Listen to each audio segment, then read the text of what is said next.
Say hi to Stretch. Hey, Stretch.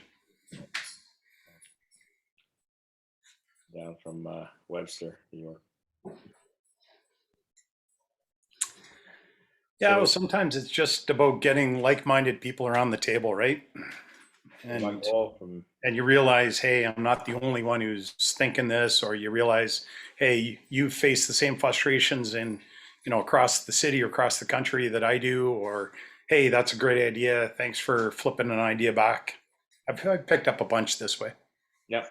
And as I said, we're all kind of all like-minded. We get to a point where we get frustrated, and we've all get to that precipice, and where, you know what, I'm done. And then talking to you guys and talking to somebody else, you get back into it again. You get interested.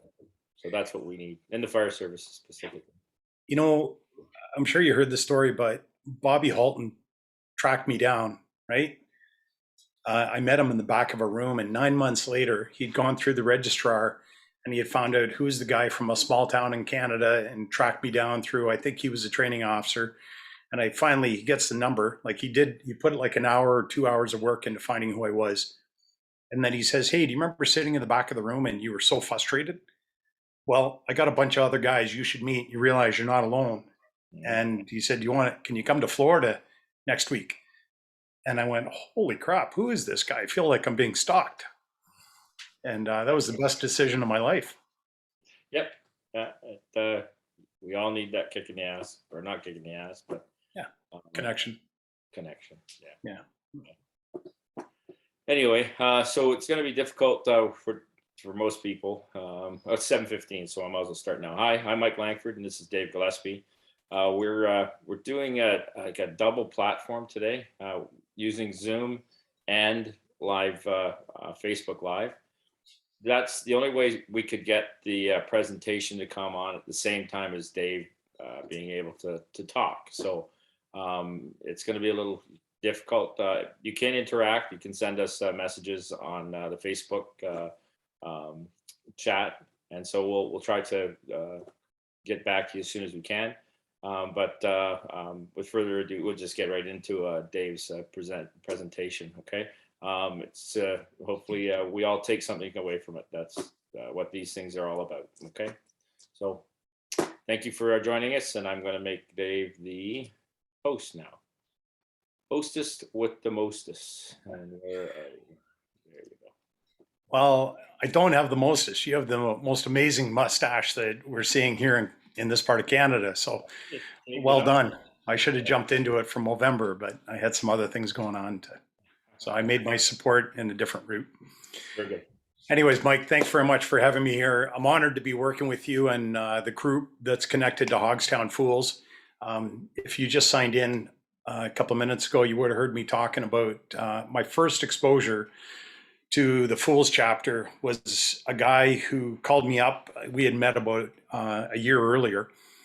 And he said, I hear you're, sorry, I recall when you and I met, you were speaking, you were a little frustrated. Well, being a firefighter and you were eager to learn, but you were sometimes not supported or you weren't finding the opportunities. And this guy tracked me down and he said, there's this group called the FOOLS.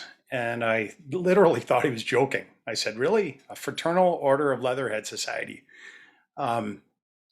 And he kind of explained the background to it, but he said, until you connect with these people, you won't really understand the power of it. And I actually, on a whim, I took him up on his invitation. I bought a plane ticket. I flew to Florida and went to a Fools chapter down there. And within about 10 minutes of getting into the car with a bunch of these guys from Palm Beach County, I looked around the car and I went, oh my God, surrounded by fire nerds. And I actually used my outside voice and they all laughed and we all realized that on a different level, we really enjoyed the fire service. We really enjoyed learning. And while there was a lot of good banter back and forth, I started some friendships there. The Fools chapter down there, I signed into it knowing that we didn't have this back in Canada. And then there was certain groups of guys that I'd met, and Mike Langford was one of them. He just loved sharing this information. So I'm fortunate to be able to give my 2 cents tonight. So let's get right into it.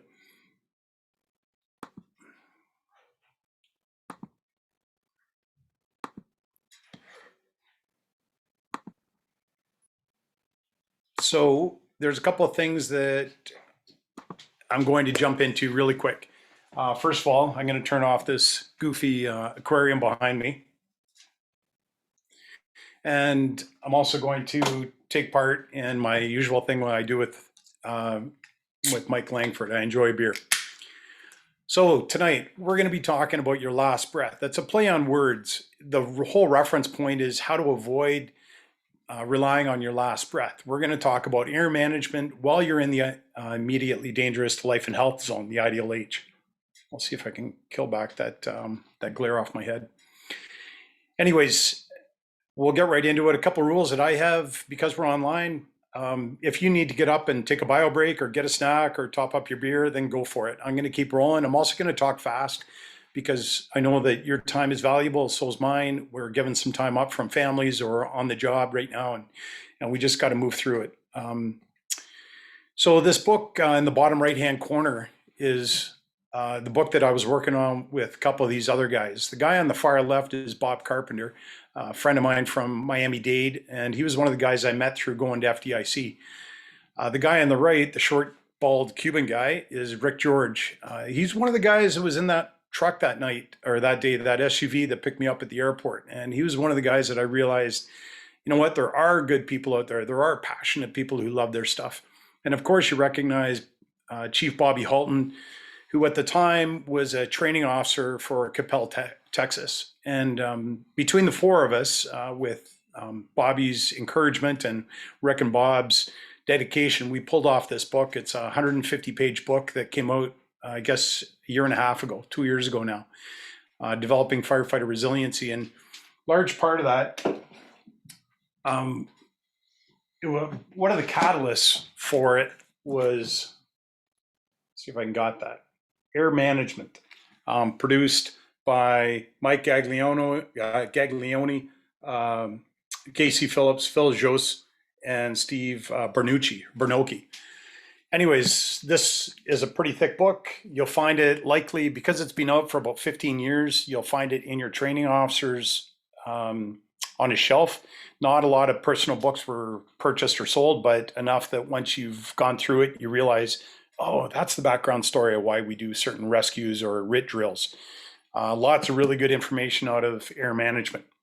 And they set the trend on this. Like I said, their research 20 years ago established that this was a critical part of firefighting that we were missing. So I think we've taken that further by looking at the mental aspects in developing firefighter resiliency. The book is on sale through Fire Engineering. You can buy it on Amazon. It comes in, if you bought it at Amazon, it's about $43. It's an easy read though. We have a lot of pictures in it to make it firefighter friendly. If you buy it through Fire Engineering, I think there's a 20% discount right now. There's my plug. Look, I'm not going to spend a lot of time on my bio. Recently, I was made as a captain. I'm here in Peterborough, which is northeast of Toronto. The IFF Local 169. We have about 100 members, 3 real stations, and then 1 unstaffed station out at the airport. I've had a few different jobs in this department. I was kind of climbing the training ladder for a while and did a couple of supporting roles, public information and incident safety officer. Then I stepped off that ladder and went back to operations. Much happier for it, but that's another conversation. As you read further down, yeah, I'm a family guy. In this course of the job, I've done a couple of rescues. Some of them worked out, some of them didn't. The ones that didn't, there was particular 1 or 2 that really caused me a lot of grief. And after kind of going through the roller coaster of it and realizing I was experiencing post-traumatic stress, I went out and I got some help. The reason I'm quite open about this is because I think we need to talk about it, normalize the fact that when you go and talk to a psychologist, it's not a heebie-jeebie or woo-woo thing. When you talk to a psychologist, sometimes they're a smart person who gives ideas to you about how to reframe things and how to look at stuff and go, okay, I did my best, or I did everything in my training. and I can process this a lot better. So when we start talking about the brain and processing and stuff, this is where I did the big deep dive. I looked at how do special forces deal with their stuff, how do pilots, astronauts, Olympic athletes, pro athletes, how do surgeons deal with it. And we collected all the information, and we found that all these people are doing really cool shit in the world of high risk, high performance, high trust environments and occupations. Firefighters weren't. And just kind of bizarre, just recently cops have been getting on the last few years. So anyways, that's where the book came from. All right. So tonight we're going to talk a bit about understanding the brain, the lungs. We're going to look at different breathing patterns. We're going to look at how to visualize really well, like a Michael Phelps caliber visualizing. And we're going to talk about how to coach yourself for better air consumption. Because in the end, if you can remain calm, lower your heart rate, lower your brain activity, you can get to that point where not only are you calm, but so is the rookie beside you. All right. So on your screen, you should see a scene from a ordinary construction taxpayer special class 3 building. This started out as a really bizarre call. My colleagues and I, Rob Crowley and Craig Blewett, were on an advanced medical truck, a Suburban that was outfitted to go and assist paramedics on basic medical calls, what we'd call a code 4. And in the course of getting a call for shortness of breath at 4 a.m, we rolled out across the street. And if you know my city, it's divided by a lake and a river. As we were cresting over the bridge, I looked down into the new part of town that we were driving into, and I remember thinking, oh, look at that beautiful fog. Isn't that really gorgeous how the fog lifted off the lake and the river and fed into this other part of the city? And as we crested through the town and drove by this building on my left, I touched the window and put it down, and that's when I smelled it. Holy shit. And I hit the brakes, I jammed it in reverse, pulled back about 150, 200 feet, and went like, holy crap, holy crap, holy crap. My acting captain or captain in the passenger seat, Rob Crowley, grabbed the radio and he's like, control, we have a smell of smoke in the area. We have possible fire. We don't know the address. We're going to start looking, stand by, get the crews rolling. So at that point, Blewett, or Bluey as we affectionately call him, jumps out of the truck. And he says, I'll go find what building we're talking about here on this main street. It's called Hunter Street East. As he's running back and forth, trying to look for the source of this heavy black smoke, Rob and I are in the back and we're scrambling. We're jumping out of the Suburban, we're pulling out our gear, and we're getting dressed. And just as I'm putting my boot on, I'm putting my right foot in, my left foot in, I'm pulling it up. I realize, shit, this is that moment. This is that moment that I've been thinking, this will come. This will come. It'll be one that I'm unprepared for, but really unprepared. And that's when I recognized it. I could feel my carotid pulse going, ba-bum, ba-bum, ba-bum. Much faster, actually. Ba-bum, ba-bum, ba-bum. Anyways, you get it.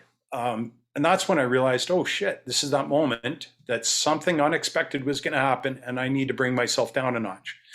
So well, Craig came running back to us to say, yeah, it's that main building on the left. It's the 2 or 3-story gray one. And the fire is on the 2nd floor, first apartment on the right. At that point, I was box breathing, trying to slow down my heart rate. And we'll talk more about that. But at that point, I'm finishing getting on my BA and I'm in my 3rd cycle of box breathing. And I start walking towards the door. Craig's given me all the information, and then Bluey is going to go get ready for the incoming trucks. Rob meets me, and we're standing there at the door, and as I put my hands on the door and I press on this old door frame to see if it's hot on the other side, as I press on the door, I see black smoke curling from around the door frame. Really dark black smoke, which tells me heavy carbon content, and it's been burning for a while. So he looks at me, I look at him, and I said, are you ready? And we're standing there. We got he's got a little flashlight. It's about no bigger than my phone. I've got a radio. We've got no tools. He had a fire extinguisher with him, so he was a little more prepared. And I hammered down the door.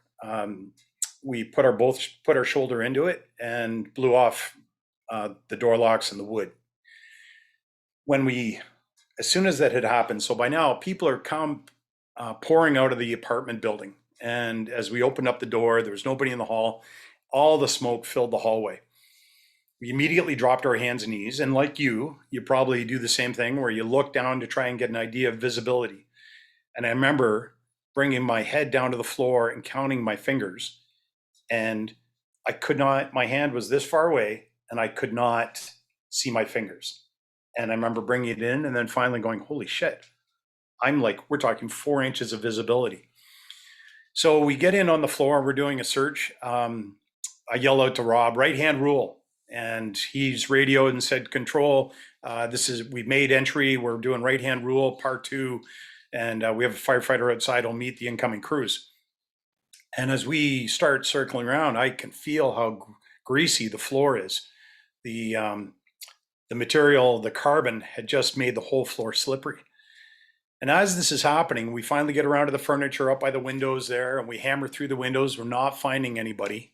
And when we get around coming back to the door, because it's done a full circle around the living room towards the street side, we come around from the office side back to the doorway. We're now going to move to the back of the apartment. That's when we've got one of the young rookies, Delaney. He's come up. Delaney Musso started on our job a couple of years earlier. We still call him rookie.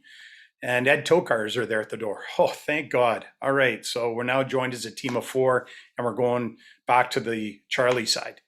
And that's when Delaney finds the person. The patient is in the back of the apartment over by the kitchen area. And he said, I got her. And all this is going on. And I'm thinking, stay cool. All right, Delaney, that's good. We got her. Pick her up. And she was quite she was covered with carbon. So she was quite hard to hold. And the 4 of us carried this, I would say middle-sized woman in her 30s down the stairs and out onto the front. And that's where the other crews had set up a patient receiving area. And we were quite blessed to have firefighter Laura Grills on the front, Laura Merrill now, but she did a fantastic job of receiving the patient, and in her days as a paramedic, she immediately knew about, she's solid as they're doing a primary assessment, and they started CPR and they hooked up the defib, and just then they got a pulse.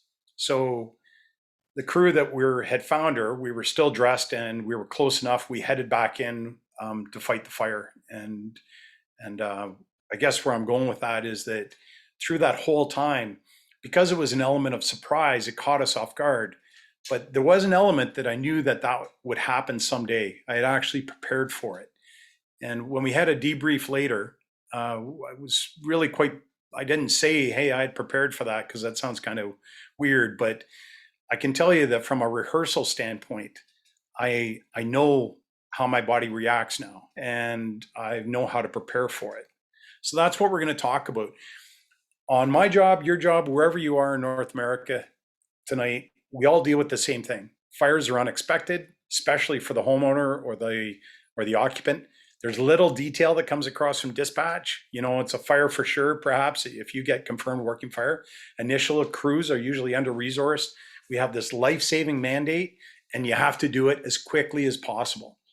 So between all this new knowledge that we've been passed down in recent years about critical flow path and vent enter search, we have some new strategies, but still we're faced with all these same elements. So I'd like you to look at this list here and tell me, when you get surprised, when the tones go off in your station, which one do you recognize hits you? Most people do, right?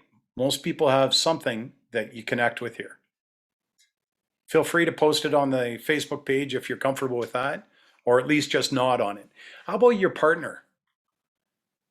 Did your partner on the back of the truck or your captain or your crew, do they get to a point where they go, their words are stuck, or sometimes their heart's pounding and they feel like, holy geez, how am I going to handle this? So let's talk briefly about that.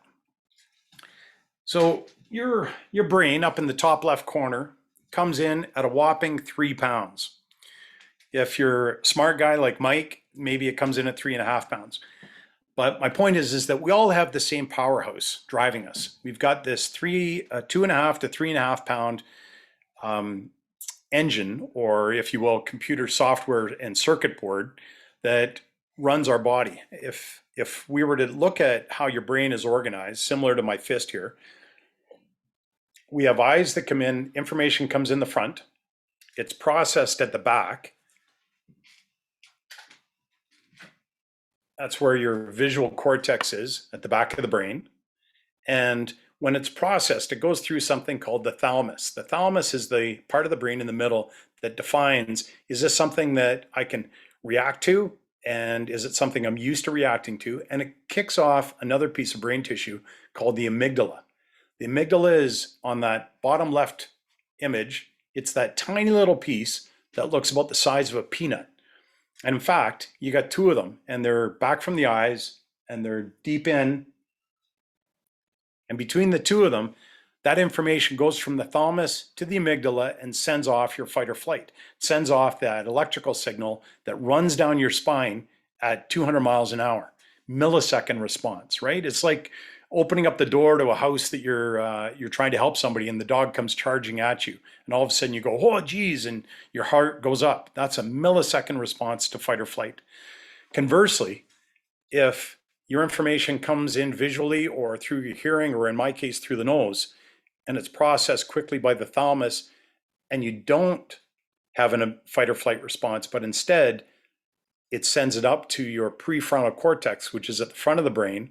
That's the part that helps you rationalize. That's the part that says it's your muscle memory processing the information to say, I've rehearsed this, I've practiced this, I've done this before, and leads you to being in control. So as we talked about, that information comes down your brainstem and runs out through something called your vagal nerve. Part of your brainstem, as we know, controls these things, right? Yes, by the way, that is an actual brain, and that's nerve endings wrapping around the face. So you and I have had this adrenaline dump, this cortisol dump. Some people have had it right from the point that the tones went off in the station. That's your sympathetic nervous response. And when you look on the diagram on the right, when that signal came down your vagal nerve and connected to your, just that piece of tissue on top of your kidneys, that's called your adrenaline, your adrenal gland, sorry. And that's what pumps out adrenaline and cortisol. So when we sit here and talking about, oh, you know, I've been constantly stressed. Well, it's probably related to your cortisol dump and your amount of cortisol that you build up over time.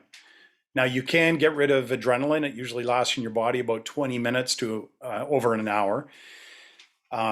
Your cortisol, you either have to exercise it out or you have to pee it out. So that's where you hear about some of these fire departments who are putting a stationary bike down by the fire truck, and when you get off the truck at 2 o'clock in the morning, you're meant to spin it, or people go up and hit the washroom and try to urinate out that cortisol. So I encourage you, if you're getting those little fight or flight bumps, whether it's off your getting a text message from somebody important to you, or your kids getting on your nerves, or the captain is doing something that kind of causes you to get a little stressed. You need to find a way to manage that, recognize how you respond to it, how that information comes in visually, auditory, through your smell, even through your skin, and how you kind of use your brain to coach that. So here's a couple of quick examples of things that we deal with when it's a hormone-induced cardiac bump. So if you get an adrenaline dump and it takes your heart rate up over 150 beats per minute, that's where your prefrontal cortex, that section in this big part of the skull on the front half, starts to deteriorate and starts to rely more on your fight or flight response that you've rehearsed, whether you knew it or not. So to give you an example, tunnel vision, sometimes your loss of your peripheral vision drops down. You have inability to catch your depth perception. And there's also lots of examples where hearing gets shut off. So when you hear about a police officer who is asked, how many times did you fire a gun? And they say, I don't know, 3 or 4, and in fact, they emptied their magazine of 14 or 15 rounds. That's as a result of the brain changing when they have an elevated heart rate. Sorry, in terms of their perception, as a result of their elevated heart rate due to a hormone dump. That's one of the reasons why police officers they no longer allow them to be interviewed right after an incident. They need to take time to process the information. It's the same reason that you don't get accurate information if police interview a sexual assault victim right away, because that information is still being processed due to the fight or flight or freeze reaction. If the heart rate if it jumps up even higher, that's where you start dealing with people who freeze, or you have an irrational behavior, or even in some cases where people void themselves. And unfortunately, I've seen it where somebody, their body dumped, and meaning they evacuated the bowels because digestion doesn't need to happen. So on a mini level, digestion interference with the digestion system is where you feel like you've got butterflies, or if you feel the urgent need to pee, like many people do before you're going to start talking or doing a presentation. Those are minor examples of the digestive system needing to clear out while the adrenaline is going into fight or flight. If you have a really harsh reaction and somebody drops their bowels and urinates or defecates, that means they're feeling a real sense of fear for their life. So our goal here is, while we recognize this happens up in the upper ranges, we need to bring it down into the 115, 145 beats per minute. And that's where we can regain our complex motor skills, where we can regain our fine motor control, like how to handle a radio and press the push to talk button. Because if we're stressed and we're having a hard time finding it, then it's still there. Your radio hasn't fallen out of your pocket. It's just simply your ability to find it, lower your heart rate, and control your breathing so you can say something as in Mayday, Mayday, Mayday. So a couple of things that we should bear in mind here. Whether you're in Toronto and you're running on MSA, or you're running in Peterborough and you're on Scott, or Ottawa and you're on Scott, or anywhere, the cylinders are all made the same. They're all supplied by one company. Well, I should say the majority of them are. Draggers have some of them that are made from another company, but the majority of them are made by this company out of California, and they also have a base in Missouri, and then they have a plant over in Europe. It's a company called Luxfer. And when you tell them you want your cylinder spec'd out, you want your name imprinted on it, they take those orders all the time. Whether you want a 4,500 a 2,200 PSI cylinder, or a 4,500, you want a 45-minute or a 60-minute, or you want one of these new 5,500 PSI cylinders, they're all made the same when it comes to their inner aluminum shell, wrapped in carbon, wrapped in fiberglass. So a couple of things that when Luxfer makes their cylinder, or MSA, Scott, Draeger, Avon produce their SCBA, they're all doing it to meet the NFPA standard, right? We're all familiar with NFPA. That's a group of experts that sit down in the United States. You can have some Canadian and American input as well. They sit on this committee. They build the standard by consensus. They revisit that standard every 4 years. And through a series of semi-annual meetings, they revise it, such as when PASS alert came out, or the emergency breathing support system, EBSS, came out. Same thing with, now we're moving into voice activated comm units inside the face mask, or also with GPS coordinates and tracking systems. Those are all as a result of both company research and the NFPA committee sitting down saying, we need to start building this into the next standard for 2022. So standard working time on all of these is based on light working load. Light, keyword, light. So in terms of you and I breathing a 45-minute cylinder down in 20 minutes, it's not we all have a different schedule on how we're going to breathe it down. Somebody like Mike and I, who are considered like old dogs on the job, we're going to rely on skill and smart behavior to extend our air. Whereas a young buck, he or she is going to, they're going to rely on fitness to extend their air. And hopefully, if they keep staying fit, then he or she will be doing a much better job than we did in 2021. So, how many times have you shown up on a morning check and you turn on your air cylinder and you realize, geez, you know what? I'm just on the edge of green, or I'm halfway down the green. Well, let's be clear here. If you're okay living with that, you are shorting yourself. And I'm going to say you're shorting your crew. Because if you hit the low air alarm or whatever the safe working time your department is, whether it's 25% or the new BA standards 33%, if you are the first one out of air, shame on you. You need to take responsibility for taking that cylinder off the truck, popping in a fresh one, and making sure you have the greatest amount of working time on your cylinder that the cylinder will allow you. Because you and I are breathing the same air, right? We all know that whether it's based on how tall you are, how big, if your lungs are bigger, or how small you are, if your lungs are smaller, your level of fitness, your how much extra weight you're carrying, both in your body and also in your pockets, the workload you're doing, whether it's light, moderate, or heavy, if you're in hot temperatures based in July, also how familiar you are with your SCBA. Air management is not dependent on just fitness alone. For those people that are at the door and they turn on their air and it's bleeding out air and you've just lost, 100 psi because you're trying to screw around with your gloves and get the mask on, shame on you. You've not mastered it. Now, I'm not saying it hasn't happened to me, but I'm saying that I've learned to change that, right? I do my check in the morning.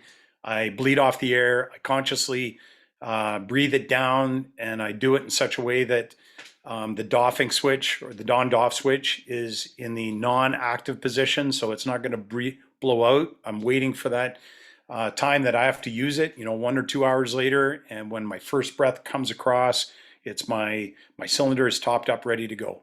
Another part that plays a factor, what kind of mental state am I in? If I'm in a mental state that I'm relaxed and I've consciously thought about staying cool under pressure, then I'm going to consume less air. Last part to this, I would encourage you, think about how many times you've checked your air cylinder and left it in the back, left it in the seat frame. If you've left it in the seat frame and you turn it on, you go, oh yeah, it's morning check, or I'm in at nighttime check, I'm turning it on, cracking the cylinder, yeah, turning it off. I encourage you, go back to the way that will burn in that memory bank, because deep inside that brain is a center called the hippocampus. And just like hippos and elephants that have great memories, the more that your body can practice that, sitting in the seat, in the jump seat, hooking on the air, breathing it, getting ready, controlling the bypass, shutting it down, breathing your air all the way down, and turning off, even activating the pass alarm when there's nobody else in the truck, of course.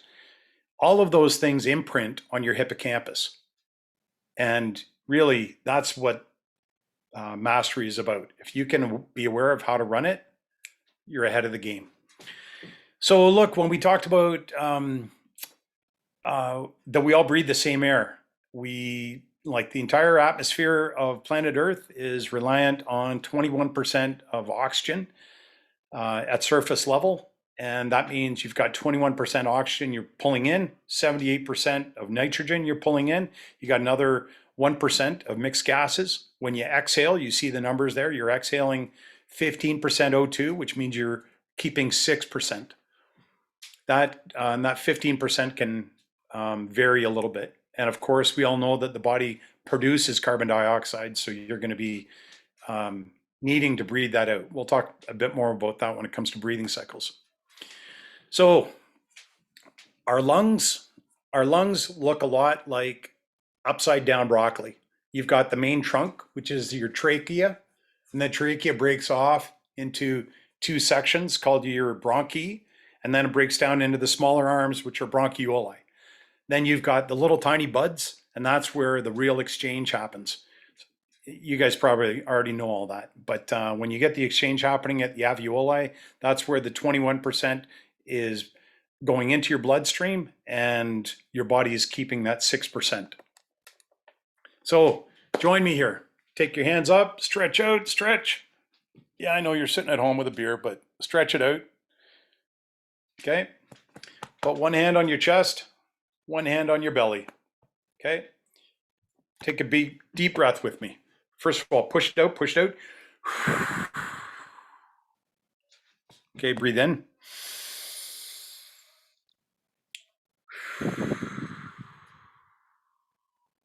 Breathe in through the nose again.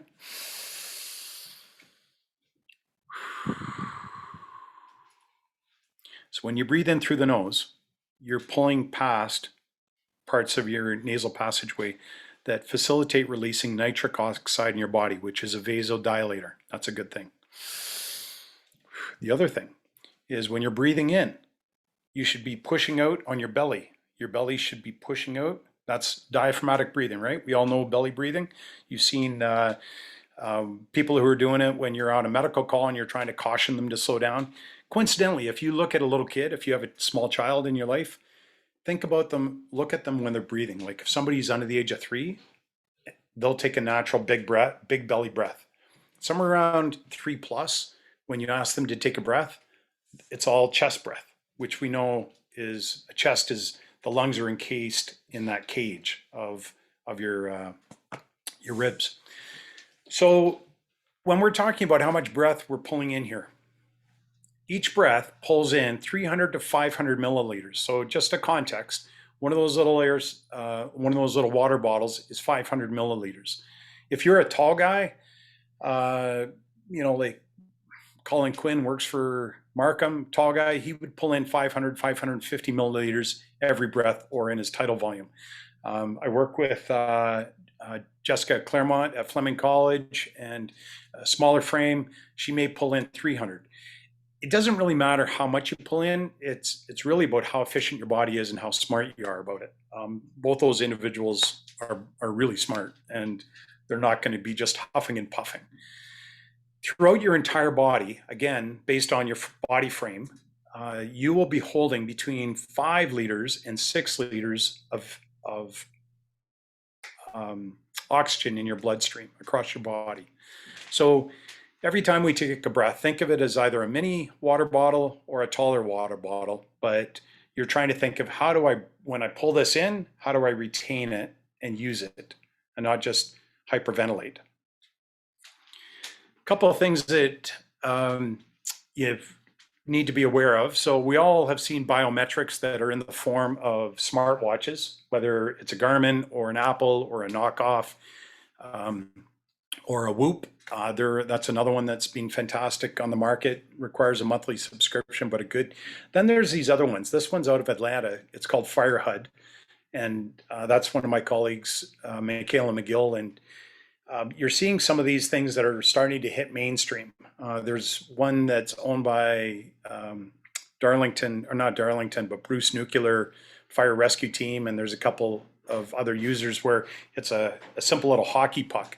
It's about a little smaller than a hockey puck, and it sits down on the chest on the center. And that's called a wearable sensor platform, or a WASP. Anyways, there are these different biometrics that are coming out that are transmitting back to the training officer or back to the command officer in the command vehicle. So you can actually, these are all things that have come down through special forces and through astronaut work, coincidentally also from medical field, for monitoring patients after they go home from heart surgery. And that information is transmitted back to the base where they monitor these results. They've been wearing these biometrics that transmit back on Mount Everest. I remember my cousin working on biometrics about 15 years ago when he was supporting a team going up Everest. So they're now coming into the fire service, and I think you can trust that we're going to start seeing them mainstream.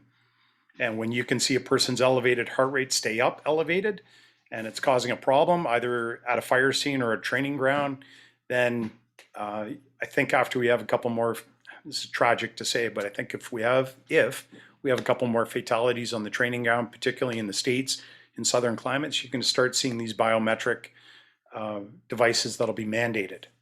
Anyways, good training tools for now. So there's a couple of other examples that are consumer grade and being able to monitor.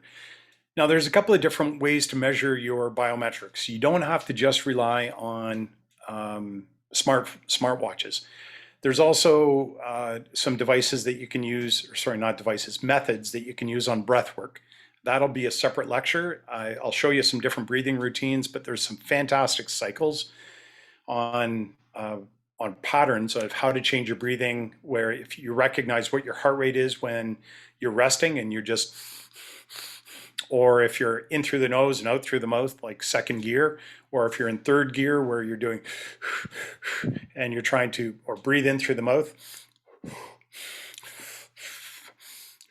And finally, fourth and fifth gear. You kind of get the gist of it, right? Like a car in the 5-speed transmission, you need to be operating in gear 3. I'm kind of skipping over this, but Mike, if you're okay, we'll come back to that at a future session. I've got just the guy who's an expert in it. We'll bring him in. So let's get into the core of our material tonight. This is Tactical Breathing 101. What I mean is, we've covered diaphragmatic or belly breathing, where if you do it properly, you can get about an extra 5 to 10% of air into your system. And there's different strategies. It's not just belly breathing, it's also belly breathing and expanding your intercostal and feeling it in the back of your body. So what I'd like to do now is move into box breathing. And tactical breathing is a fancy word for different methods of breathing, right? A lot of people associate tactical breathing with box breathing, which is here on the left. Just give me a moment here.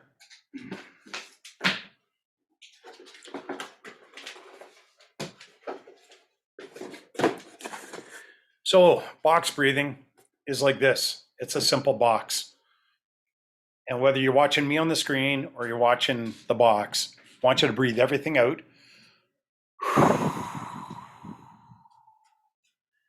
Ready? Inhale over 4, 2, 3, 4. Hold. 2, 3, 4. Out. 3, 4. Hold. 2, 3, 4. In. Hold. Out. Hold. So you get box breathing. If you have to, look at a box, look at a TV screen, look at a window, trace it out. But the more that you can practice box breathing, the more it'll come to you naturally when you're in a tough situation and you need to rely upon it. I find box breathing really effective for me when I'm going to bed and I just need to relax and bring my heart rate down, more so bring my mind down. Because like some of you, I think fast and I sometimes, the hamster's on the wheel. So that typical breathing cycle, my typical breathing cycle when I'm relaxed, 1 breath every 5 seconds, maybe every 7 seconds. So I'm averaging about 10 breaths a minute. When I start getting hyper or the tones go off and I'm walking quickly to the truck, my breathing might go down to 4 seconds. When I'm humping hose or making entry, my breathing is going to be every 2 seconds. So this method, that was 4, 4, 4, 4. It's 1 breath every 16 seconds. If you have to modify it and it's every 2 or 3 or 4, that's your call. Practice it out. I've seen some people who do 20, 20, 20, 20. Triangle breathing. Different pattern. I find this works for me.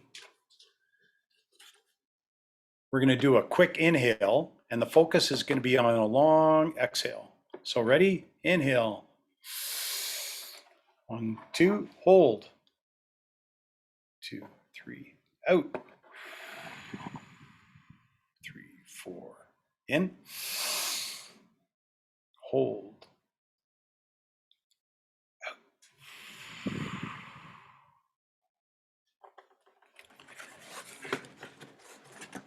Box breathing or triangle breathing, you choose.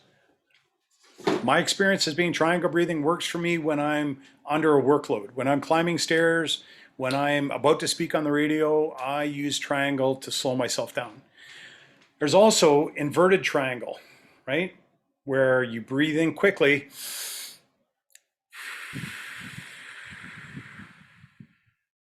then hold. So combinations are 2, 3, 4. I've also seen 4, 7, 8. So again, whether it's box breathing or triangle breathing, you'll find that there'll be one that will make more sense to you, and try it out further. Here's a quick example of how somebody does it. Just practicing. This is diaphragmatic breathing.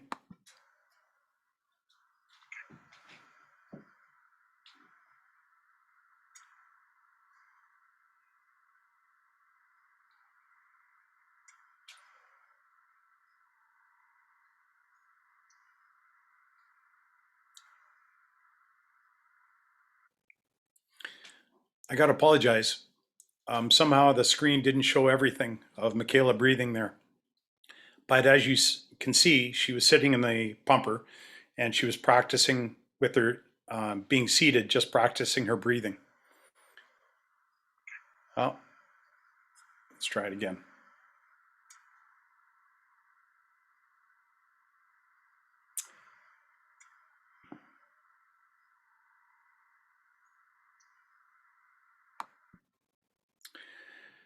And here we have a firefighter. This is Mark Sullivan on his way to a call. And you will hear my voice because I was trying to time my filming with what he was doing. But on the way to the call, simple things like the window being down, hearing the siren bounce off buildings, all play a factor with how much your heart rate is affected. Inhale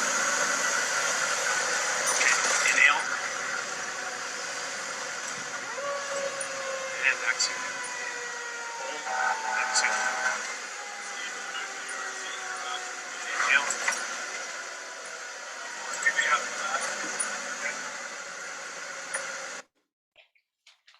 Inhale. So again, don't just look at doing this when you're leading up to crashing at bedtime or hitting the dorm. Try this on a treadmill. Try this in the back seat of a truck. Nobody has to see that you're doing it. It just more so gives you more control. And with your breathing pattern, as you come to rely on it, you can lower your heart rate. I've run on the treadmill, and adopting box breathing, I can change my heart rate by up to 10 beats without changing the speed on the treadmill. Inhale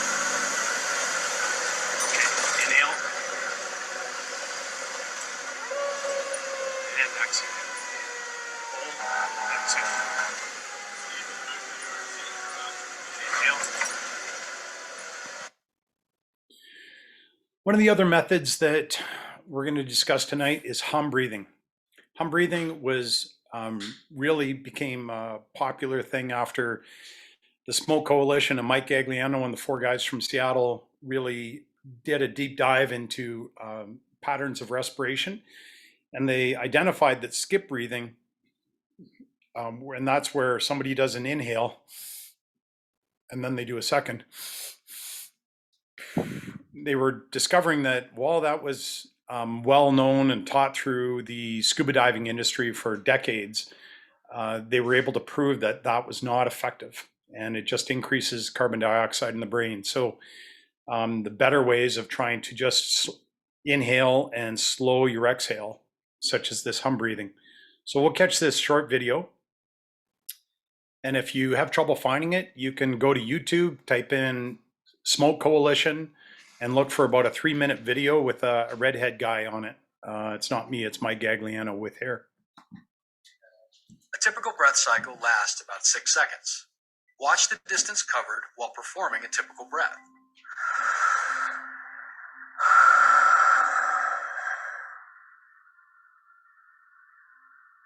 Utilizing the RBT, one can typically double a breath in excess of 12 seconds by simply humming on exhale.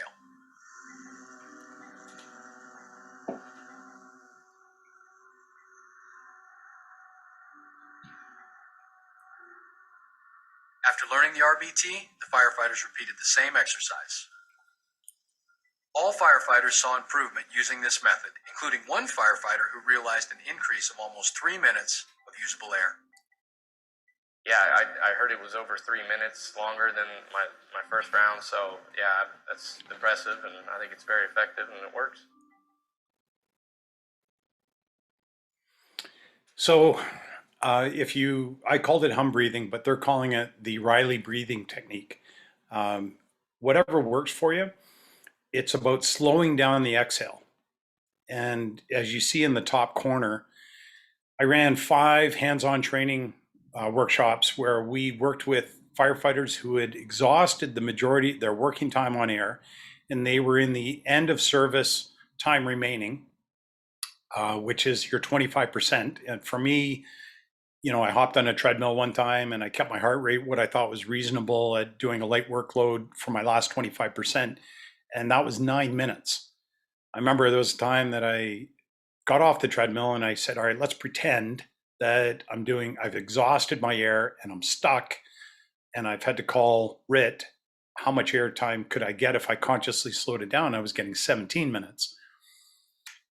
Through this hum breathing at 5 different sessions across the United States, 2 in Portland, 1 in Florida, 1 in Indianapolis, and 1 in Atlanta, we had people on their 25% using this method hitting 40 minutes.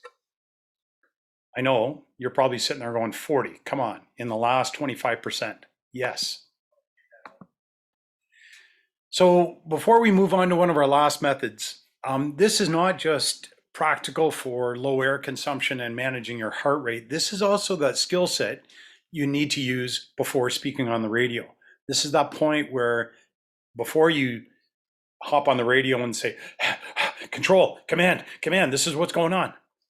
You need to be able to take a breath and think it through. Take that breath over, slow inhale, slow exhale. And when you're breathing, probably by your second breath, you're going to be rehearsing what you're going to say. Okay, breathe. Or humming. Okay. Command, this is portable 1. We are interior. We've done right-hand row. We're on the back Charlie side.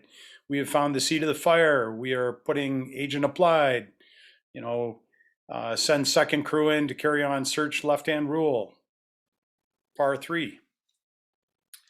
So I encourage you, be like one of your rock star heroes, whether it's off Squad 51, the Gage and DeSoto character down in the bottom right, or be it like that calm, cool guy or girl that's on your job, and slow down your heart rate before you press the push to talk button. So this method, and you see in the top corner, this method is when somebody is in deep shit and they have called for a mayday and they are stuck. This is not something that you're going to do on an operational fire ground just for the fun or just to see how long you can go. This is stick this training tool in your back pocket, go play with it sometime in the gym or on the training ground, and breathe through the last 25 minutes 25% or 33%. And I can tell you, using this method, and my buddy Rick, the co-author here, is going to be doing the talking. In those 5 hands-on training scenarios, we regularly have people who are hitting 1 hour using this method. 40 minutes is considered low. We've had somebody who just recently crested over 90 minutes. We finally had to say, like, dude, I can't hang around with you while you're sitting there for an hour and a half. But it's not unusual to hit over 60 minutes using the wheel technique. Here we go. So our firemen find themselves on low air. They're coming in, find an area of safe refuge. They close the door behind them. They're called a mayday. For the purposes of this video, what we're showing you is the technique. They would have called a mayday. They would have used their lunar or whatever it is that your department would offer for an emergency in a written point. What they're doing is they're taking their packs and putting it in an area of position of comfort. They're going to control the pass alarms so that as the pass alarms start to activate, they can also shut them off. But what they're going to do is they're going to use the breathing techniques that they learned in an earlier video, be able to utilize while they're manipulating the wheel on the pack. The whole idea of this is to be able to control their breathing and shut off the vibro alert in this case, which is the low air alarm. Some have bells, some have whistles. This technique translates over to the same way. There is a sweet spot as you're breathing where you can crack the bottle and start to breathe without activating the low air alarm. So now you're robbing the pneumatic low air alarm of its air to be able to use while you breathe. Combined with the breathing techniques, it'll extend your air from an average. In my department, we found 6 to 12 minutes is the average on just trying to self-extricate for a low air. And these are the quarter models. And what we're seeing is consistent numbers in 45 to 55 minutes, in excess of 62 minutes at one time. So typically the first time they get it is about 20 minutes, but listen, you can't argue with success. We've done this hundreds of times, and it's translating into being able to extend your air. I know if you've done this before, then leave a note in the Facebook page saying what your numbers were and what you thought of it. This is something that you need some practice with. I just did this last month in Denver, and we had one of the guys from the Granite 19 fire base where the wildland firefighters were based out of, the ones that were caught in the accident a couple of years ago. And he was able to hit over 40 minutes easy. It took him a couple of minutes to get his cycle down, and anyways, pretty powerful tool to have in your back pocket should you ever be stuck. You've activated Mayday and RIT's on their way, but you need to buy some time. Oh, So our firemen find themselves on low air. sorry. Here's a couple of quick examples. So you might recognize a couple of names here on the left. These are people from my fire department. We did a scenario where it was just breathe normally. We've circled a couple of numbers there: 9 minutes, 55 seconds, 12 minutes, 27 seconds, and then corresponding over on the right, the scenario 2 was using one of the box, triangle, or hum breathing. And those were the numbers that they were scoring: 43, 40, 37, 33. And one of our hands-on training sessions, there's some other numbers: 89, 93, 77, 96, and it ranged from 35 to 99. So it is pretty surprising. I'm not trying to say that you're going to get 99, but you're probably going to get more than what you did, whether you just use the basic 3 methods or you try the wheel technique.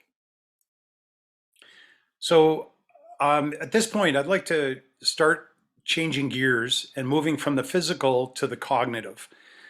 And apart from your fitness level, it's about how much do you rehearse and how much do you prepare for what you and I are in one of the toughest jobs like on the earth. Seriously, limited time, zero visibility, trying to save a life. And if you're not putting in time preparing for it, both physically, mentally, emotionally, then you're shortchanging yourself. Here we're going to listen to Michael Phelps and his coach talk about how they use visualizing to build out a video.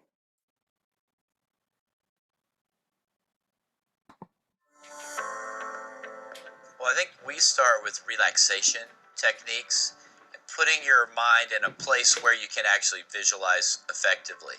I know when Michael was young, I gave his mom a book of progressive relaxation, and before he would go to bed at night, she would go in and read this progression of things to do, like clench your fist, take you through it's like you work through your whole body.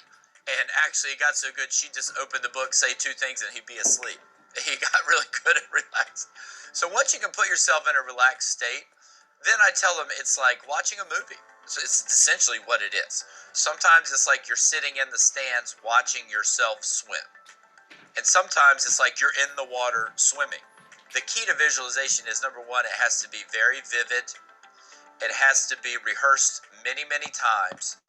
And the reason it works is because the brain cannot distinguish between something that's really vividly visualized and something that's real. So by the time Michael steps up on the block to swim a race in a World Championships or Olympic Games, he's swum that race hundreds of times in his mind before he gets up there. So then when he gets up, all he has to do is shut everything down and it goes on autopilot. His body automatically knows what to do. The brain just switches into what he's visualized. And that's what's really powerful about visualization. When I would visualize, it would be what you want it to be, what you don't want it to be, what it could be. Yeah. So it's like you're always ready for anything that comes your way. So it's like if I would have a suit rip, fine, I need another suit, put it on. You know, like any small thing that could go wrong, I'm ready for it.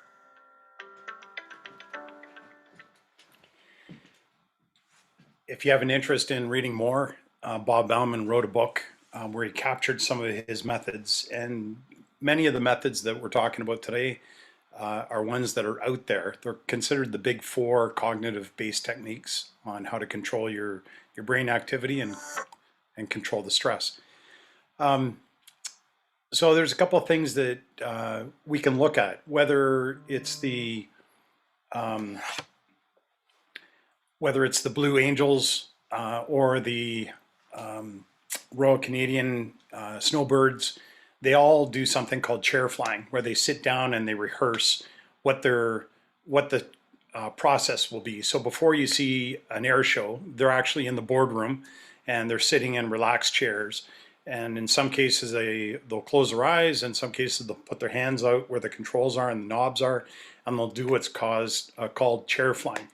It's very similar to what you see in the photographs below with my colleague and friend Pat Cascanet, where he takes a radio and he mentally rehearses what he's going to say on his size up and initial report. And then he moves that to the chair in the truck, and then he eventually practices it enough that he's out on the call doing it. So a couple of things that, and I've got a heads up that we've got about 20 minutes left, so I'm going to just keep hitting on the key points here. In mental rehearsal, it's different than visualizing. Random visualizing is when you and I think about, we pull into the back parking lot, you recognize somebody's car and you go, oh, there's my buddy. I'm going to go see he or she. Or you pull into the back parking lot and you go, oh, there's that difficult person. That's random visualizing. But purposed rehearsal is where you think of the scenario that you're expected to do and you run it through a full cycle. The top photograph is a buddy of mine, Kurt Jackman, on the job, and he rehearses, and I'm sure many of us who've been a pump operator, you rehearse whether the truck is on or off. You've done a dynamic rehearsal where you've moved out your hand, you reach for the valves, you turned up the throttle with your left hand, you pull the tank to pump with your right. That's purposed rehearsal or dynamic rehearsal. You'll see in the bottom left corner is crew from Vancouver Fire. And we're doing team rehearsals there where we were thinking of a major scenario and they were rolling it out just like the US Navy does. How would our entire team handle it? Then we do a pause, we debrief what's gone on so far, we go back and we repeat it. So I'm not able to do this whole thing tonight, but I'm going to ask you to pull out your phone and in a moment capture a couple things. You can capture this if you want. When we build out a video, like you're going to build out a 1-minute video at some point, you can choose between the GoPro view, the spectator view, or the drone view. All right. Often for simple tasks, you pick the GoPro view as if it's sitting on your camera or on your fire helmet. If you're picking something where you think it works better for you as spectator, where you're viewing it like a spectator watching yourself at the fire scene, that might work. If you're dealing with a lot of people who are either bobsled athletes or pilots or like the acrobatic pilots, or even incident commanders who deal with a large footprint of an area, drone footage or a drone view seems to work better, where you can map out where everybody is as you're making decisions. So one way to do this, to build out a video script, you grab 5 sticky notes. And scene number 1 is who, what, where. Who's involved, you and who else, where are you, what's going on. Then you jump to scene number 3 at the other end and you go, all right, what's my success-based outcome? What would things look like And this is where really good Olympic athletes don't necessarily picture themselves with a gold medal. They might picture themselves as, I did my personal best. I controlled everything in my control. I controlled the controllables, and I finished the event. So for you and I, we might envision or rehearse, all right, I'm making my search. I am doing my search calm, cool, collected. I'm speaking on the radio in a way that command hears me clearly, or I'm speaking to my partner on the back of the truck very clearly, and we're searching through on over to Charlie's side. Success-based outcome is you coming out, not necessarily with a patient or a win, but coming out alive and feeling, I handled that really cool. When you go backwards, whatever your third or your final scene is, you go somewhere in the middle and you pick out some things. All right, what am I doing for my breathing? What's my body position? What am I doing to stay cool? What's going on around me? After you rehearse this scenario a couple of times, whether it's 10 seconds, 30 or 60, once you got your video script starting to build, you build it out for about 30 seconds. You do a couple of them. You'll notice the first is raw. The second is better. The third, you're starting to have some focus in that 30 seconds or 60 seconds. When you're feeling good about 3 scenes, add 2 more. Start adding in color, not just color, but senses. What do you hear? Do you hear the truck? Do you hear a smoke detector? Do you hear your partner's voice? Do you smell anything as you pull up in the truck? That's scene number 2. So scene number 1, 2, and 3. And 5, you rehearse 1, 2, 3, 5, 1, 2, 3, 5. When you get good at 1, 2, 3, 5, then to build out a good mental rehearsal, you import scene number 4. All right, what if? You heard Michael Phelps say, what if I ripped a suit? All right, I'd put on another. So he's now built in a contingency plan. Did you know Bob Bauman actually put a pinprick in Michael Phelps' goggles so that water would leak in, so he would understand how not to flip out when water leaked in? And boom, it happens. He's at the Beijing Olympics. Water's leaking in. I practiced this. I rehearsed this. Yeah, no problem. He still gets the gold. It's like you and I imagining getting to a wire entanglement. And you would say, okay, I've pictured a wire entanglement. I know exactly how I'm going to go down to the corner of the room or the hallway. I'm going to put my axe up. I'm going to turn to my guy behind me or my girl and say, hey, we got wires. We need to get through this route. Let's communicate on command to commander, to our district. What's going on? And then you visualize seeing yourself working down that hallway, still getting it out onto the front step. Success-based outcome. All right. When you rehearse this in this method, and I've done it a number of times with mixed martial art national team members. I've done it with junior hockey players who are moving on to the AHL. This works, and I'm not saying it works because we're firefighters. I'm just saying that you need to have some purpose visualizing.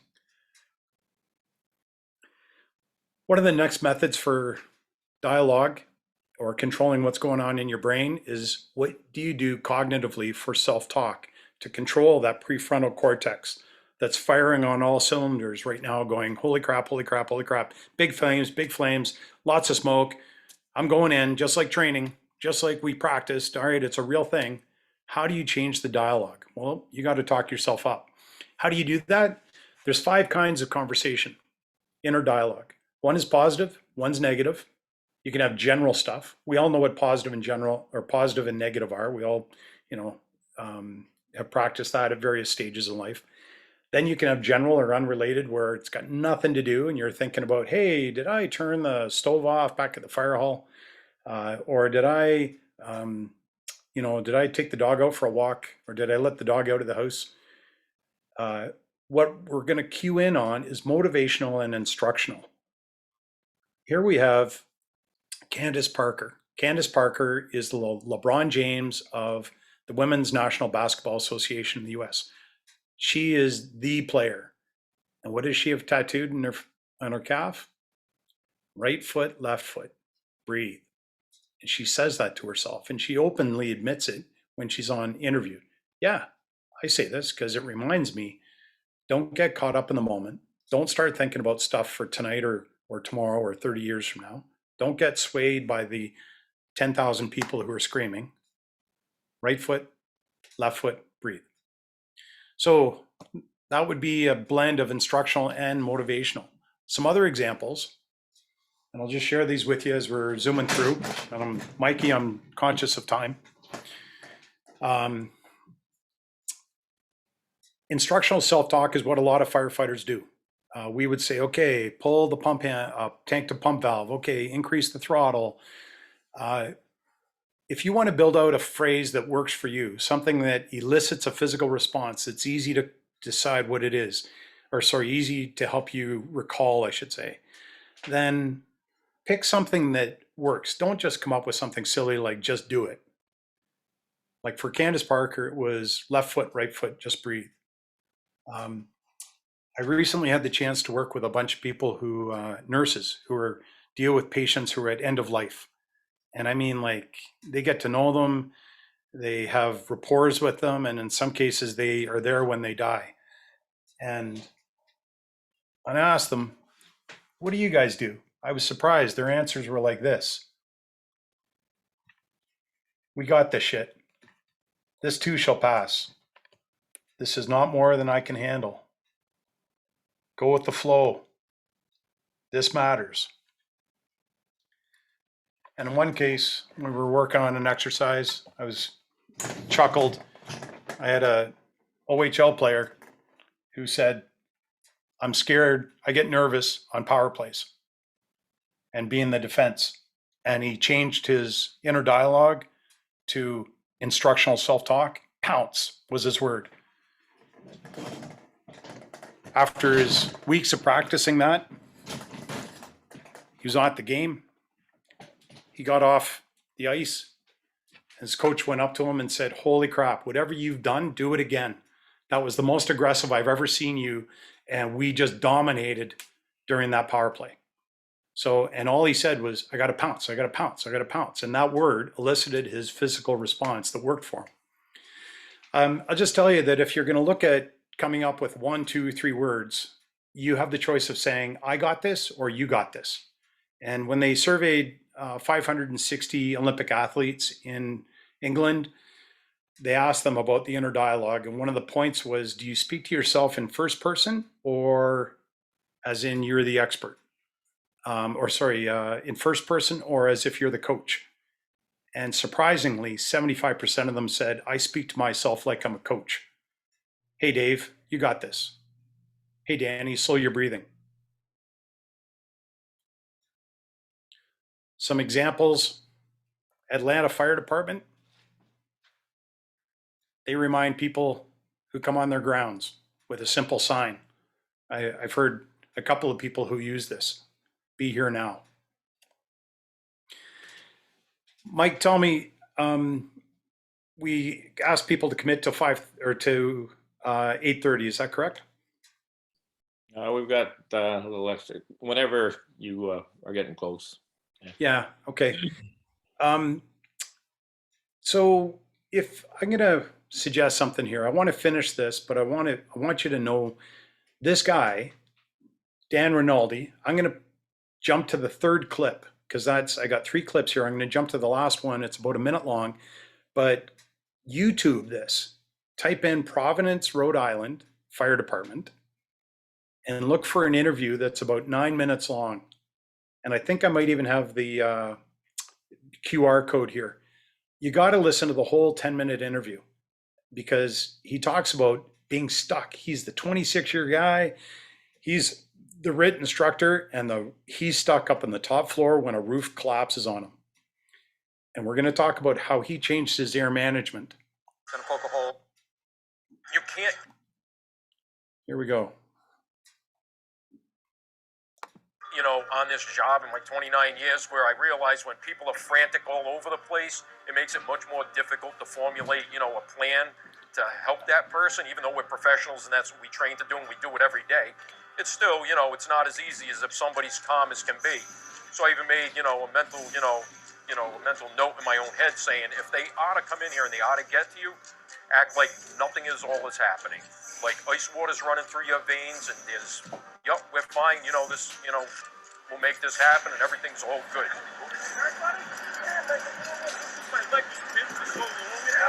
Jay tells us Danny remained eerily calm the entire time. He even had a smile on his face as he was taken out on a stretcher and lifted into the ambulance. He's out because of the guys you work with and the ladies that you work with, that they did their job, beyond expectation to get him out. Every single person that was on that, fire scene that night did something that was vital, to the outcome of it. Gives you confidence going into those situations, knowing that you've got a great group of people you work with that, you can rely on. Look, you got to watch the full 10-minute piece. Dan Rinaldi, he teaches at FDIC. When he got trapped up there, he teaches elevators. Not sure if you recognize his name there, Mike, but he teaches elevator rescue. And he was trapped. He had his leg burnt out, had some third-degree burns. Took him like 4 months to recover. But I reached out to him and literally called him off. I Googled Providence, Rhode Island Fire Department. I called and I said, hey, is firefighter Dan Rinaldi available? Could you give him my phone number? And 15 minutes later, he calls me back. And now we probably talked a bunch of times where he shared information. So I guess if any of you are part of this Hogstown Fool thing tonight and you like what you see with Dan Rinaldi, then give Mike a call. He'll get in touch with me. I'll give you Dan's number. I'll just tell Dan to expect your call. But he's quite open for sharing how his RIT trainings and his air management skills saved him. Oh, there you go. There's the QR code. I did put it up. Good. I've got a lot of text saying, don't shorten it up. Keep going if you want to keep going. But we haven't lost anybody. We're all right. About a solid 35 people. Wow, fantastic. Well, thanks, folks. I respect that. This is my buddy Rick, and honestly, I just couldn't drop this one. Sometimes the self-talk is a little different, right? I may look calm in my head, but or in my outside, but inside I punch you in the head 3 times. I think we've all been there, right? One of the last tactics in cognitive-based high performance is how to break big skills down to small. And in this case, one of the last one is segmenting, which is you take anything, and you know what, we're all really good at this. We go to fires and somebody says, put out the fire, save my house. We all know that means I got to get water supply. I got to have command set up. I got to have initial attack team, offensive, defensive. I got to, who's ever inside doing some work, as soon as you put it out, I got to ventilate. We do this shit already. What we're talking about is how to take really high stress situation and break it down into micro steps or physical actions. So you're not thinking about, hey, what's going on tonight or tomorrow? You're just thinking about, what do I do for the next 60 seconds to get me closer to my goal? An example of that was here. I'm dealing downtown Peterborough. This elderly gentleman and his wife cross a quiet street with no street lights, and they're wearing black pants, black jacket, and they're both hit by a car. And the husband was so upset because he thought his wife was killed.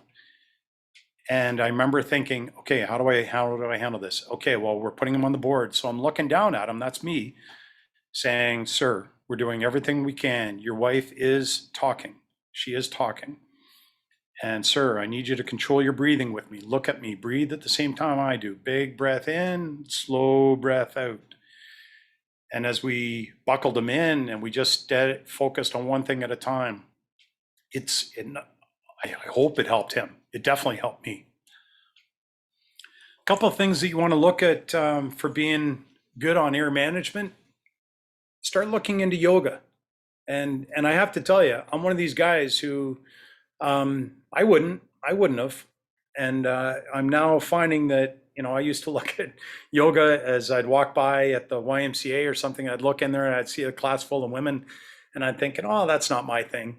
And I've now been on 3 of my hands-on training workshops, and we have yoga for first responders come in. And She does a lot of this tactical breath work, recovery and mindfulness. That's Olivia in the photograph there. This is Olivia out on one of our courses. And I now realize that, you know, yoga is not just saved for the gym. And these are some of the quotes that we've seen from firefighters who have attended our workshops with yoga for first responders. They were able to extend their time on the air. They were able to keep their fiber alert from activating, which, as we know, raises their heart rate. And it buys people some time.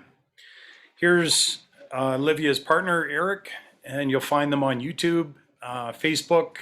There's the QR code.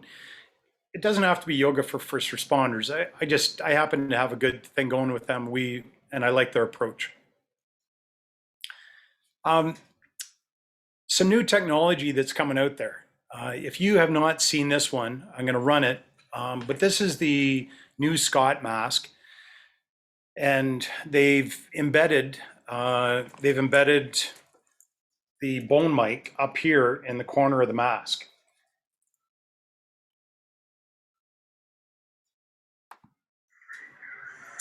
So this is the Scott C5 with radio direct interface.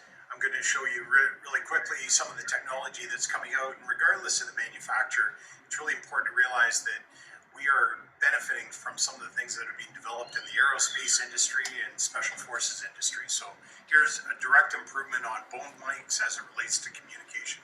All right, here we go.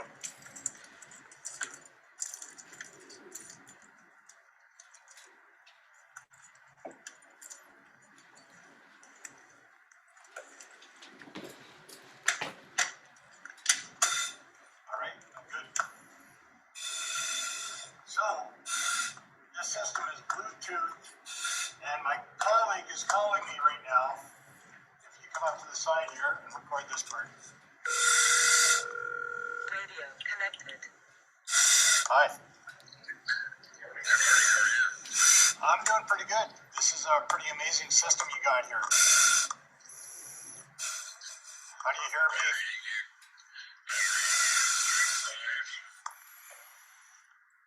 Fantastic. I'm reading you like strike 6. I can't believe how clear you are coming into my head.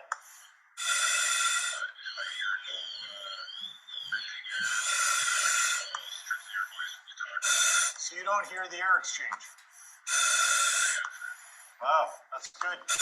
Well, look, I'm sure if you're inside my head, you'd see and hear a bunch of things that are moving around pretty quick. But fortunately, this is an awesome system. I can see this working well for interior attack, especially talking to the company officer or talking between crews. All right, let's go outside and we'll try something else.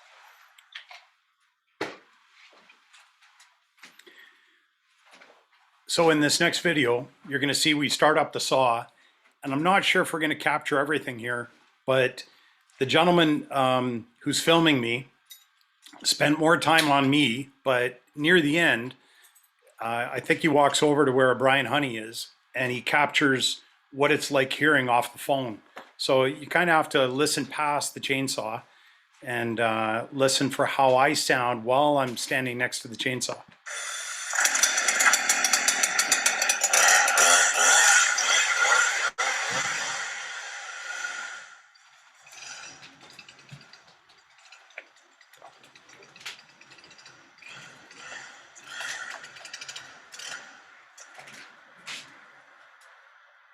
I can hear you fine.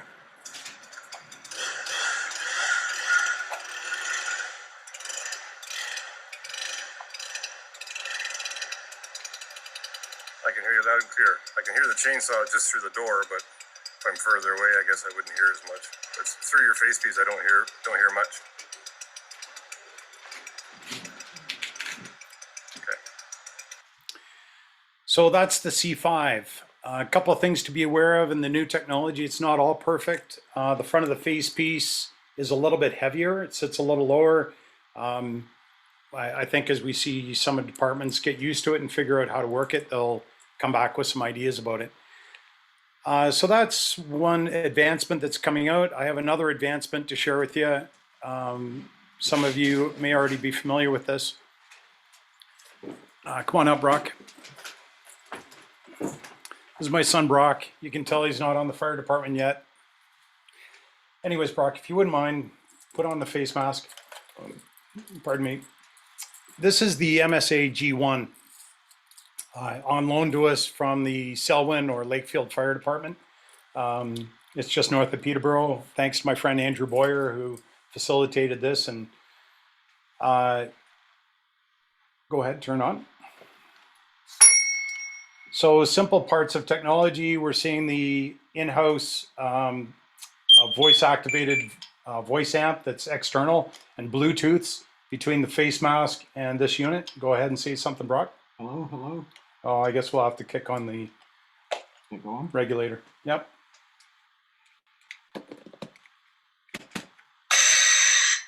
There we go.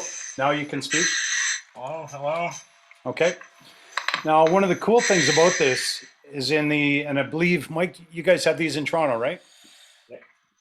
Yes, we do. Yeah. So not only will it give you your pressure, come on in,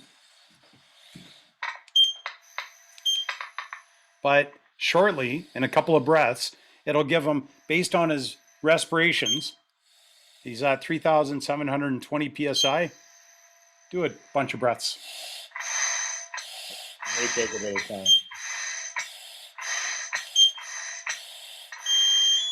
No, shake your ass. No. You Yeah. jerk with the Scott and you jerk with the MSA. That's Oh, you jerk with the. Okay. Yeah. Okay. And we might have to give him a little bit of time here. Take some time. Yeah. How many seconds does it take? Like a minute? At least a minute. Yeah. It's got to go Okay. through its. All right. Well, look, we're going to let him breathe for a sec. Essentially, what you're going to see is a clock that'll. It's your consumption, average consumption time, and estimated time of service based on your respiration rate. So if you're under heavy workload and you're breathing down 2 seconds, 3 seconds every breath, that's going to give you a time that'll be decreasing from 45 minutes down to 20 and 15.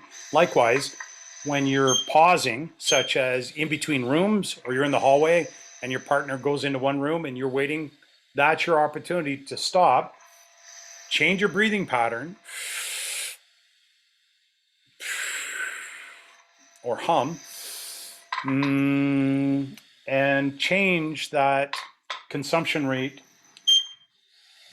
There we go. We're at 99 minutes and he's being pretty relaxed. So that's good, Brock. Okay, buddy. Thanks very much. Yeah. Yep. Okay. So, and Mike, you're more familiar with this. Anything to add on the G1 or the latest MSA? Not really. It's every manufacturer's got their good things and their bad things. Yep. Ever since 2013, revamps, they've all got their issues. And so, but just give me a simple mask. That would be it. A couple of things that I wanted to touch on. Yeah, there's pass on going off. A couple of things I wanted to pass on that I've noticed a lot of people don't really get, and part of our air consumption is when that alarm goes off, it doesn't matter what manufacturer, it's using air. All right. And it actually uses a lot of air. So when we do show the wheel method, it's actually eliminating that. And I know you did touch on it, but I just want to stress that when the vibra alert is going off, that's air activated. When the bells go off, that's air activated. When the whistle goes off with the other one, it's air activated. Yeah. So if we can control that activation, then we're going to get a lot more air or a little more time. Okay. Another thing is that if you are in the heat for a little bit of time, when you look at your pass alarm or your indicator, it goes up. Everybody, I don't know if anybody's I've been in a lot of fire, and I've seen that go up, and my time actually go up on mine. So those are a couple of things to keep in mind as well. Yeah. Anyway, I think we spent a good time on this, and I've learned a lot. I hope everybody else has learned a lot, and I really appreciate this, Dave. We're going to start to wind it down, though. Okay? Yeah. Yeah, fair enough. So ultimately, our goal here is this, right? You can be the firefighter on the left or the one on the right. We all know the one on the left. You want to be the one who's on the right, somebody who is calm, cool, collected. I'm going to suggest a couple of things here on the screen. This is, if you want to bring this home, that's really the value here. Don't just take words from Mike and I and go, oh yeah, that was an interesting hour and a half I spent there tonight. Look at how you practice this, whether you're in the dorm going to sleep, whether you're on a drive, or teach it to a kid or somebody who's working with you. Here's some different sources. You know, you can use either the Calm app or Mindful apps. Tactical Breather is done by Lieutenant Colonel Dave Grossman. These are some names that you can look at. You'll find them on Facebook and Yoga for First Responders. The goal tonight was to have a basic understanding of how the brain and the lungs work, both from a fitness perspective and a self-control perspective. We looked at 5 different ways of breathing.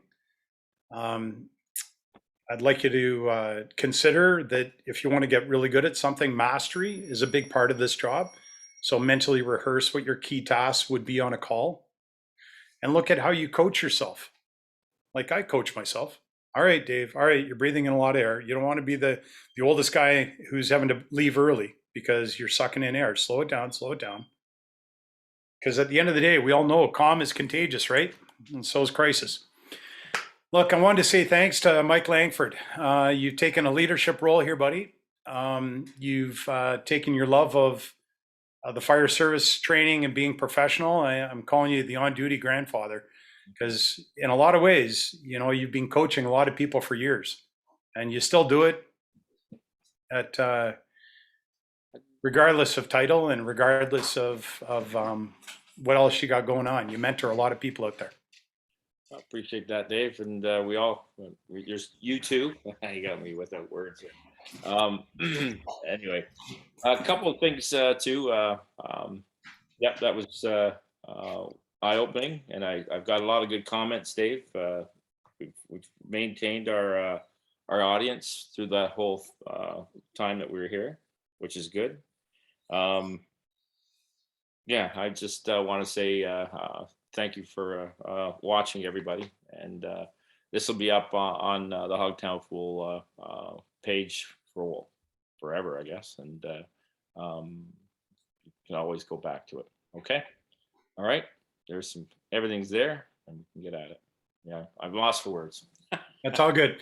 Thanks all. I really appreciate the gift of time that you've shared with us, and take calculated risks. I'm not going to say be safe because that's your decision of taking calculated risks. We're all in the business of risk taking. And I know if you do the calculation of what you can manage on air, what you can manage with your team, what you can manage physically, then that's taking calculated risks. So look forward to seeing you at the next Hogstown Fools event. All right.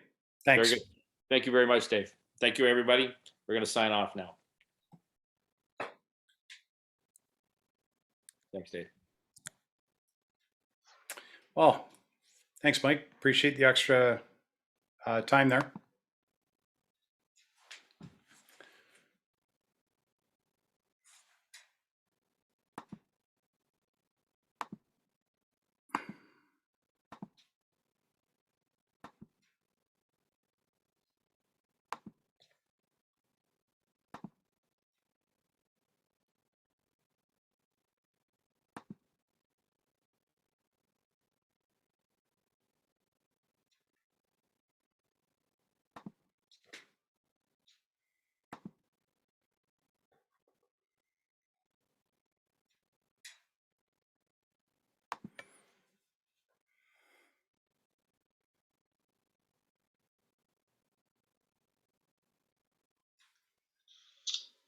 Hey. Hello. Hey. Thank you very much. That was good. Oh, yeah. Yeah, right on. Well, I wasn't following along in terms of the comments. You felt like it was like people were okay with it? Oh, definitely. Yeah. Actually, if you go on the Hogtown Fools, the comments should be all on there. So, Oh, right on.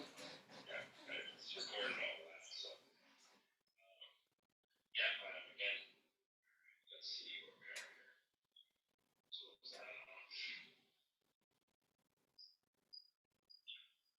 seeing what we have on.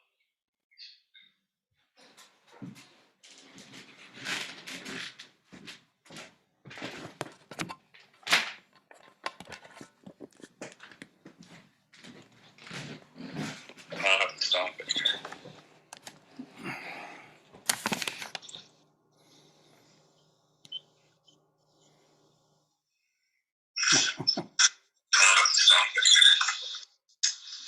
We're still on. We're still on Facebook. Didn't stop it when we shut down. We're still on Facebook. It didn't shut down.